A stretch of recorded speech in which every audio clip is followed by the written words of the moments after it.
यायला बोलले जरा एक मिनिट रोल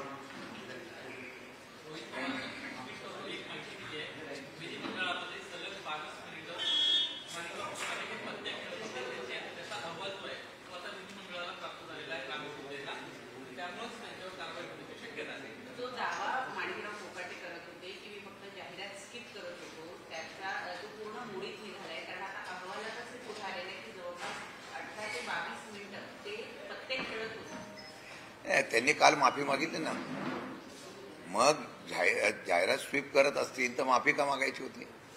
माझं स्पष्ट म्हणणं आहे की माणिकराव कोकाटे असतील की अनेक वादग्रस्त मंत्री जे आहेत त्यांचा राजीनामा घ्यावा असा महाविकास आघाडीतल्या वेगवेगळ्या पक्षाच्या लोकांनी मागणी केलेली आहे. असं असताना सुद्धा राजीनामा जर होत नसेल हे दुर्दैव आहे. माझ्या माहितीप्रमाणे सरकार चालवायचं आहे, सरकार टिकवायचं आहे, म्हणून या राज्याचे मुख्यमंत्री आणि भाजपचा हातबलता आहे का हा प्रश्नचिन्ह निर्माण होतोय. आमचं तर स्पष्ट म्हणणं आहे की मागच्या वेळेला जर चूक झाली की लगेच हेच आक्रमकतेने राजीनामा मागत होते आणि मंत्र्यांनी राजीनामे सुद्धा दिलेले आहेत. परंतु आत्ताच्या राज्याच्या मध्ये या सरकारकडून कधीही राजीनामा घेतलेल्याचं चित्र गेल्या काही वर्षांमध्ये आपल्याला पाहायला मिळालं नाही. आम्हाला अपेक्षित होतं की निदान मुख्यमंत्री या संदर्भामध्ये निर्णय घेतील आणि कारवाई करतील. परंतु जर आज ही कारवाई होत नसेल तर भविष्य काळामध्ये मंत्र्यांनी कसंही वागावं, काही करावं, भ्रष्टाचार करावा, त्याला आम्ही अभय देऊ हाच संदेश महाराष्ट्रामध्ये जातोय.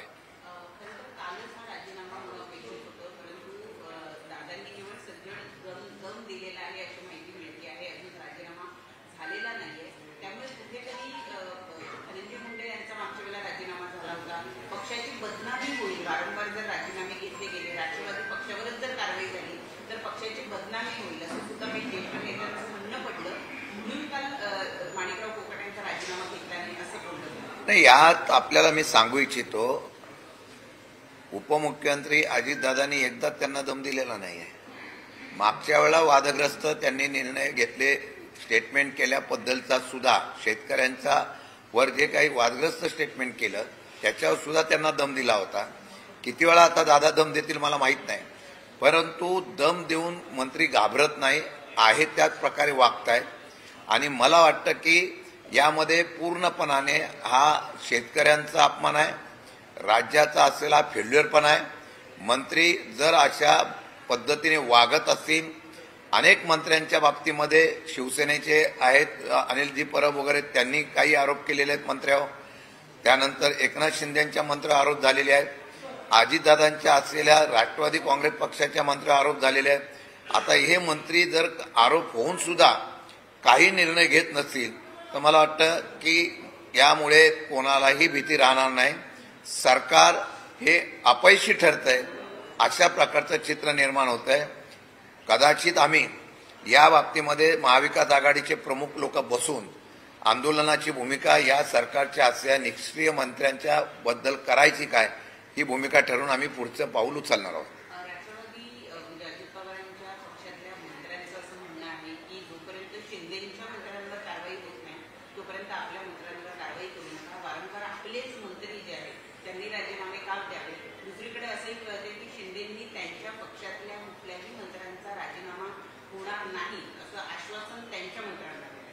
नाही, हे तर खरी मी मगाशी ते सांगितलं की सरकार चालवण्याची हतबलता या देशाच्या राज्याच्या प्रमुख मोठ्या पक्षाची असं दिसून येते. राज्याचे मुख्यमंत्री फक्त पुढे आपण भूमिका सुधारा, वर्तणूक सुधारणा, नाही तर मी कारवाई करेन अशा प्रकारचा दम देत असेल. माझं म्हणणं आहे की तुम्ही दम देण्यापेक्षा कारवाई करून एक चांगल्या प्रकारचा मुख्यमंत्री म्हणून तुमचा स्वतःची प्रतिमा आणि सरकारची प्रतिमा सुधारा. कोणताही सहयोगी पक्षातला नेता कोणाचाही राजीनामा घेणार नाही. प्रत्येकजण एकमेकांच्या पाठीशी लपण्याचा प्रयत्न करेल आणि सरकारवर दबाव, मुख्यमंत्र्यावर दबाव आणण्याचा प्रयत्न करत असेल तर मला वाटतं की मुख्यमंत्र्यांनी आता बाणेदारपणा दाखवणं गरजेचं आहे.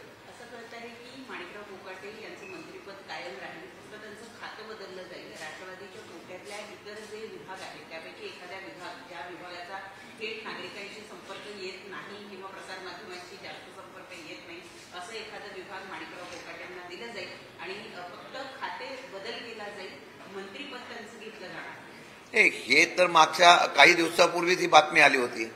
म्हणजे मग त्याचा अर्थ खरा होतोय की या असलेल्या मंत्र्यावर कारवाईच होणार नव्हते. हे पूर्वीच ठरलेलं आहे, फक्त त्यांचं खातं बदलायचं. मला त्यावेळेला तुमच्या माध्यमातून कळलं की मदत पुनर्वसन त्या ठिकाणी खातं दिलं जाईल. आता मदत पुनर्वसन म्हणून या मंत्र्यांचं पुनर्वसन करणार असेल, परंतु ज्या पद्धतीने त्यांनी विधिमंडळामध्ये खेळताना सापडलेले आहे, शेतकऱ्यांच्या बद्दल ज्या वेगवेगळ्या पद्धतीने त्यांनी भाषा वापरलेली आहे, त्याच्याबद्दल फक्त बदल करून त्यांचं मंत्रिपद टिकवायचं असेल तर मला वाटतं ते योग्य नाही.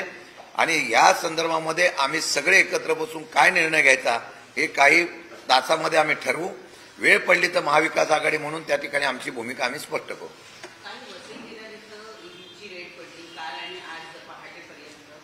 तिकडचे माजी आयुक्त जे आहेत त्यांच्याकडे प्रचंड पैशांचं कबाड सापडलेलं आहे. त्यांच्या जवळपासच्या इतर ज्या मालमत्ता आहेत त्या सुद्धा जप्त करायला 35 कोटीच्या जवळपास मालमत्ता ज्या आहेत त्या ऑन रेकॉर्ड सापडल्या असल्याचं कळतंय.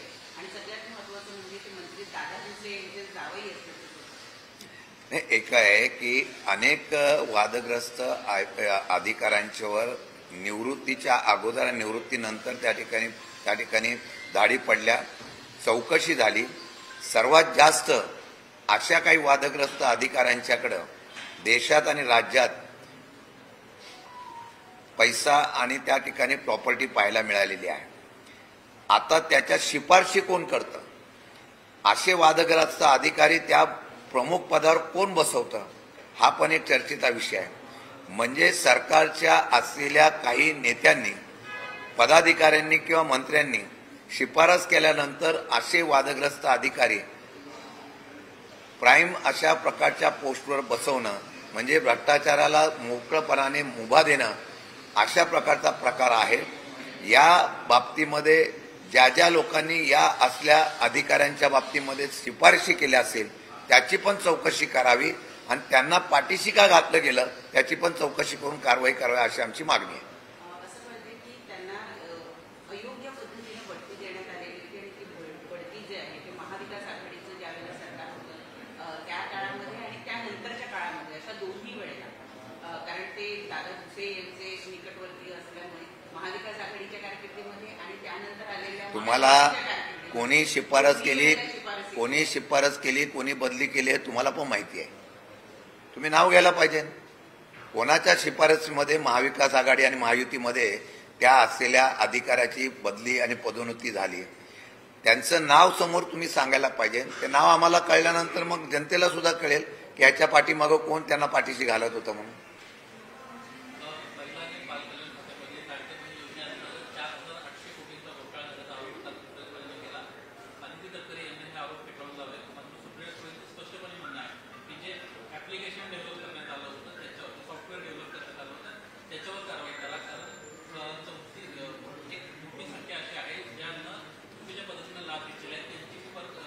माझं तर स्पष्ट म्हणणं आहे, लाडकी बहीण योजनेची जी योजना आलेली आहे त्याचा GR आम्ही विधिमंडळात विधान परिषदेमध्ये मांडला होता, हा विषय सुद्धा मांडला होता. त्याचे निकष नियम वाटप करण्याच्या योजनेच्या लाभार्थी ठरवायच्या अगोदर ठरलेले होते, परंतु निवडणुकीच्या वेळेला ह्या GR ह्या आदेशाला बाजूला ठेवून निवडणूक जिंकायची म्हणून सरसकट सगळ्यांना लाभार्थी बनवलं होतं. आम्ही सांगितलं होतं की अशा प्रकारचा आदेश काढल्यानंतर जे पैसे वाटप झालेले आहेत, ज्याचा दुरुपयोग झालेला आहे त्याची वसुली करावी. त्यावेळेला महिला बालकल्याण मंत्र्यांनी स्पष्ट शब्दात विधानसभेमध्ये सांगितलं होतं. सरकारच्या वतीने त्या संबंधित असलेले मुख्यमंत्री उपमुख्यमंत्र्यांनी सांगितलं की पूर्वी वाटप झालेल्यांची आम्ही वसुली करणार नाही. हा सरळ भ्रष्टाचार आहे, सरळ सरकारी तिजोरीवर मारलेला डल्ला आहे. यातून जे लाभार्थी नव्हते त्यांना हे पैसे वाटप केले गेले. ते पैसे आता कोणाकडून वसूल करावे तर ती मंत्र्यांची जबाबदारी आहे. त्यांनी सांगितलं की मागची चूक झाली असेल त्यांच्याकडून आम्ही पैसे वसूल, सरकारची तिजोरीतला पैसा आहे, हा तुमच्या काही स्वतःचा नाही आहे. तिजोरीतला पैसा जर चुकीच्या पद्धतीने वाटला असेल त्या हळूहळू आता बाहेर येत आहे. लाभार्थी पुरुष 14,000 का 15,000 निघाले आणि मग त्याच्या संदर्भातून कारवाई होते. जे कोणी आता लाभार्थीमध्ये महिला भगिनी आलेल्या आहेत त्यांची कारवाई होते. मग निवडणुकीच्या वेळा आणि कशाने पडताळणी का नाही केली?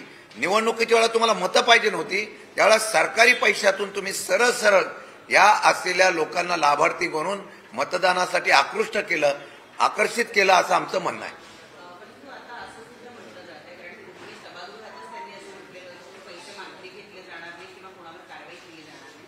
आता मात्र जेव्हा 14,000पेक्षा जास्त पुरुष यांनी सुद्धा लाभ घेतल्याचं उघडकीस आलेलं आहे, काही प्रकारचा धोका आधी सरकारबरोबर केलेला, त्यामुळे त्यांच्यावर कारवाई होईल असं सुद्धा एकीकडे म्हटलं जातं. तर आधी कारवाई न करण्याचं आश्वासन आणि आता कारवाई करणार असं दुटप्पी भूमिका शासनाने घेतल्यासारखं वाटतं. यात खरी म्हटलं तर सुप्रियाताईंनी सांगितल्याप्रमाणे फार मोठ्या प्रमाणात गैरव्यवहार झालेला आहे, अनियमितता आलेली आहे. ही जर अनियमितता असेल तर ती मंत्र्यांची पण जबाबदारी आहे, त्या प्रशासनाची, त्या खात्याच्या अधिकाऱ्यांची जबाबदारी आहे. मी परत परत सांगतोय, विधानसभेमध्ये आपण म्हणाल्याप्रमाणे त्यांनी सांगितलं होतं की लाडकी बहीण योजनेमधले पूर्वीचे जे काही अशा प्रकारचे लाभार्थी चुकीचे आलेले आहेत त्यांच्याकडून वसूल करणार नाही. आमचं उलटं म्हणणं आहे की तुम्ही ते लाभार्थींचे पैसे जे चुकीच्या पद्धतीने वाटलेले आहेत ते वसूल करावे आणि त्याची जबाबदारी आपण घेतली पाहिजे. आणि ती जबाबदारी घेतली नाही तर निश्चितपणाने पुढची कायदेशीर कारवाई करण्याचा विचार आम्ही निश्चितपणाने करू. ऑपरेशन सिंदूर म्हणजे मीडियासाठी केलेला तमाशा असं प्रयत्न शिंदेंना म्हटलं. मुंबई बॉम्बस्फोटानंतर खूप तमाशा केला असं श्रीकांत शिंदेने त्याला पलटवार दिला. परवाच्या दिवशी ज्यावेळेला ऑपरेशन सिंधूरवर चर्चा सुरू होती, खासदार प्रणिती शिंदे यांचं एक वादग्रस्त वक्तव्य आहे की ऑपरेशन सिंधूर दाखवून किंवा त्याचा बतावणी करून एक प्रकारचा तमाशा हा भारत सरकारनं जनतेपुढे मांडला होता, अशा पद्धतीचं त्यांचं एक वादग्रस्त विधान सभागृहात संसदेमध्ये पुढे आलेलं आहे. आणि आता त्याला उत्तर एकनाथ यांनी, श्रीकांत शिंदे यांनी दिलेलं आहे. काय केलंय? श्रीकांत शिंदे त्यांना असं म्हणतायत की 26/11च्या वेळेस तुम्ही तमाशा केला होता असं त्यांचं म्हणणं आहे. 26/11च्या वेळेस कारवाई केली त्यावेळेस असं आहे की 26/11चा हल्ला असेल आणि पहलगाममधला हल्ला असेल, हा देशावर झालेला हल्ला आहे. या देशावर झालेल्या हल्ल्याच्या संदर्भातून प्रत्येक भारतीयांना किंवा ज्यांनी आपल्या कुटुंबांना गमवलं आहे त्या लोकांना निश्चितपणे वेदना झालेल्या आहेत. त्यावेळेला सगळा देश एकत्र आहे. या असलेल्या आरोप प्रत्यारोपामध्ये मला वाटतं की सरकारची भूमिका ही विधिमंडळामध्ये असेल किंवा संसदीय मंडळामध्ये असेल, ही विरोधी पक्ष त्रुटी काढत असतो आणि सत्तारूढ पक्ष आपण त्याचं कशा पद्धतीने योग्य केलं या पद्धतीने चर्चा करत असतं. आता या चर्चा करत असताना जर अशा प्रकारचं वक्तृत्व झालं असेल तर ते चुकीचं आहे. माझ्या माहितीप्रमाणे फक्त त्यामध्ये राजकीय फायदा या देशाच्या लढाईमध्ये एका पक्षाचा होऊ नये. ज्यांनी पराक्रम केला त्या सैन्याचं खरं भारतीयांचं एकजुटीचं दर्शन आणि एकीमुळे हा घडलेला आहे. त्यामुळे मला वाटतं की हे ऑपरेशन सिंदूर असेल किंवा 26/11चा हल्ला, 26/11च्या वेळेला राजीनामा दिला ना राज्याचे मुख्यमंत्री यांनी, आपल्या गृहमंत्र्यांनी राजीनामा दिला. मग पहलगामचा हल्ला झाल्यानंतर मग देशाच्या पंतप्रधानांनी त्याप्रमाणे गृहमंत्र्यांनी राजीनामा द्यायला पाहिजे. याच्यावर श्रीकांत शिंदे का नाही बोलले? म्हणून राजकीय आरोप प्रत्यारोप करण्यापेक्षा या बाबतीमधला गांभीर्य देऊन कशा पद्धतीने आपण चुकलो, त्या त्रुटी कशा दूर केल्या पाहिजे याचा विचार आता सरकारने करणं गरजेचं आहे. अजित पवारांवर टीका करताना असं म्हटलंय, माणिकराव कोकाटेंचा तुम्ही राजीनामा घेऊ शकलो नाही, याचाच अर्थ असा की त्यांची सरकारवरची आणि पक्षाची जी दादागिरी होती ती आता संपलेली. हा तो बच्चू कडूंनी दिलेला निर्णय जो आहे, त्यांनी सांगितलेला आहे की पक्षामध्ये खरं म्हटलं तर दादांचं वचक आहे का नाही, आता ती दादागिरी संपली असेल असं त्यांचं म्हणणं असेल तर मला वाटतं की दादांनी आता त्यांची दादागिरी दाखवणं गरजेचं आहे. चुकीचा माणूस, कणखर निर्णय घेणारा कठोर नेता म्हणून आम्ही त्याच्याकडे बघत असू तर त्यांनी माणिकराव कोकाटेंचा राजीनामा शिस्त म्हणून त्या ठिकाणी घेणं गरजेचं आहे. सूरज चव्हाणावर कारवाई केली तरी मंत्र्यांच्यावर पण मी कारवाई करू शकतो, हा संदेश त्या पक्षाचे नेते उपमुख्यमंत्र्यांनी दाखवा अशी माझी त्यांना विनंती आहे. महानगरपालिकेच्या निवडणुका न झालेल्या असल्यामुळे वेगवेगळी भ्रष्टाचाराची प्रकरणं पुढे येत आहेत. नवी मुंबईमधलं एक प्रकरण आलेलं आहे की अधिकाऱ्यांनी 40 लाखाच्या गरज नसलेल्या निविदा काढलेल्या आहेत. तर दुसरीकडे मुंबईच्या वडाळा परिसरामध्ये जेव्हा वेटलिस्टच्या शेकडो बसेस ज्या आहेत त्या भंगारामध्ये पडल्याचं दिसून येतं. कुठलंही प्रशासनावर नियंत्रण नसल्यामुळे गेल्या 4-5 वर्षामध्ये महानगरपालिकेच्या निवडणुका न झाल्यामुळे हे सगळे प्रकार उघडकीस आल्याचं दिसतं. तेव्हा घडताय कसं दिसतं? गेल्या 5-6 वर्षामध्ये मुंबई असो, नवी मुंबई असो, पुणा, पिंपरी चिंचवड असो, महाराष्ट्रातल्या अनेक महानगरपालिकेमध्ये निवडणुका न झाल्यामुळे प्रशासक राज होतं. लोकांची, आमच्या सर्वांची मागणी होती की निवडणुका घ्याव्या, परंतु दुर्दैवाने निवडणुका झाल्या नाही. त्याला कारणं वेगळी असली तर आम्हाला एक शंका आहे की वन मॅन शो या माध्यमातून हा कारभार जर वर्षानुवर्ष चालला तर प्रशासन आपल्या ताब्यात राहू शकतं. म्हणून अशा प्रकारच्या निवडणुका लांबल्या का अशी पण चर्चा आहे. त्यामुळे अनेक महानगरपालिकेच्या फिक्स डिपॉझिट सुद्धा मोडले गेलेत. प्रचंड प्रमाणामध्ये निविदा निघाल्यात, त्यावर वेगवेगळ्या प्रकारचे आरोप झालेले आहेत. टेंडर प्रक्रियेमध्ये अभावणी काढल्या गेलेल्या आहेत, त्याच्यावर आरोप झालेले आहेत. त्यामध्ये सदनामध्ये, सभागृहामध्ये सारखी चर्चा झाली, परंतु कारवाई काय होत नाही. त्यामुळे अपेक्षा एवढीच आहे की लवकर निवडणुका घ्याव्या आणि जी निवडणूक झाल्यानंतर ज्या लोकांनी अशा प्रकारचा कारभार केला असेल किंवा निवडणुकीच्या अगोदर सुद्धा सरकारने त्या बाबतीमध्ये कारवाई करावी, अशा प्रकारची आमची मागणी आहे. जिस तरह से मानिकराव कोकाटे का सामने, हाँ ठीक है कर लेना, मैं कर रहा हूँ, मानिकराव कोकाटे का इस्तीफा नहीं लिया जा रहा है, रिपोर्ट आई है कि 20 मिनट तक